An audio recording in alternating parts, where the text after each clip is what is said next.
Hey guys, this is Eric. So what we're going to be bringing to you guys today is something that I've been wanting to do for a while and show you guys. So listen, winter time's coming. You know, power outages, cold, no heat. Summertime is good for summertime as well too. So when the power goes out, no AC, no fans, and anything like that. So what we have here is this is my generator.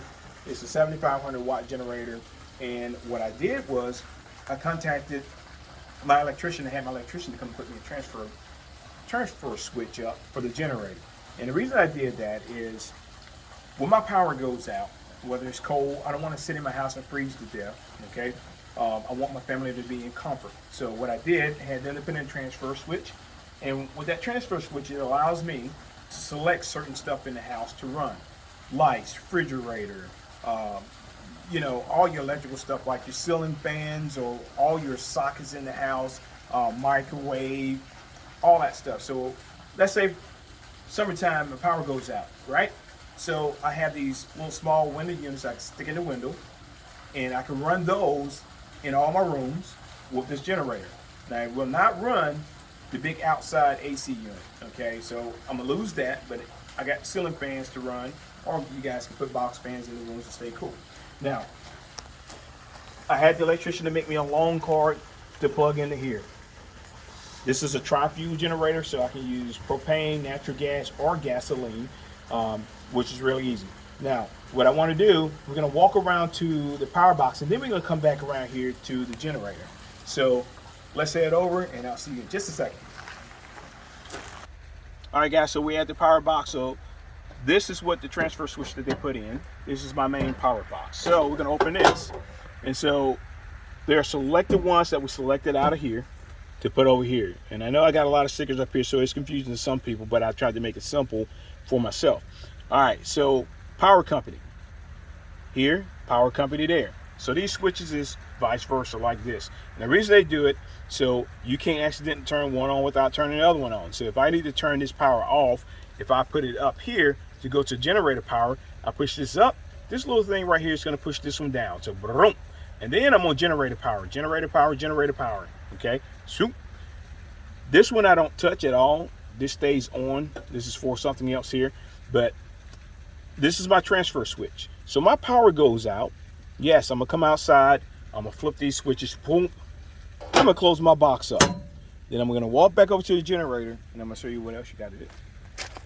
So we're back at the generator. So this right here goes to my transfer switch, and it's running to the generator.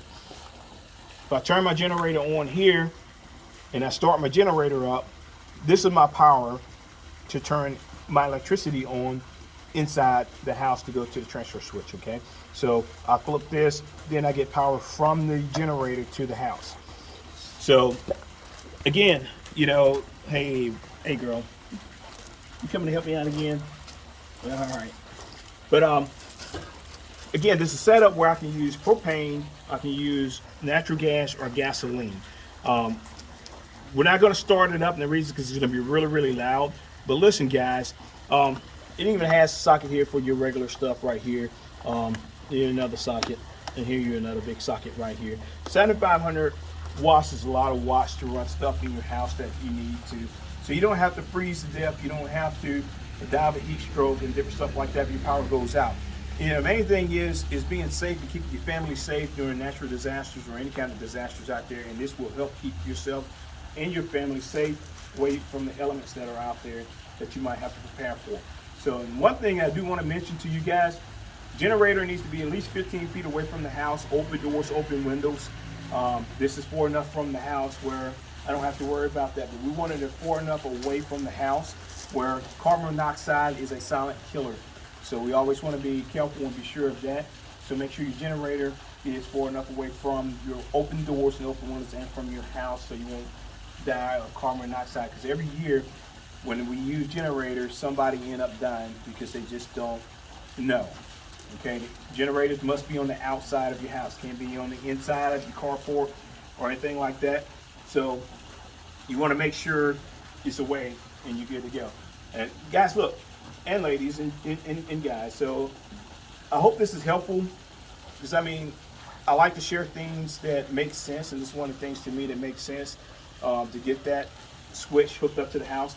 I know they sell these big units that powers the house just like this does, and it comes on automatically.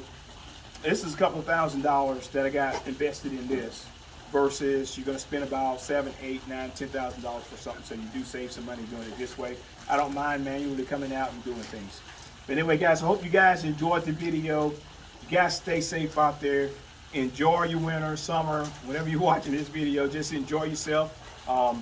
Look into this, because seriously, it can save your life and also give you and yourself and your family some comfort. Okay, so me and my big girl right here, we're signing out, and we will see you guys later. Ready, Mama? Come on.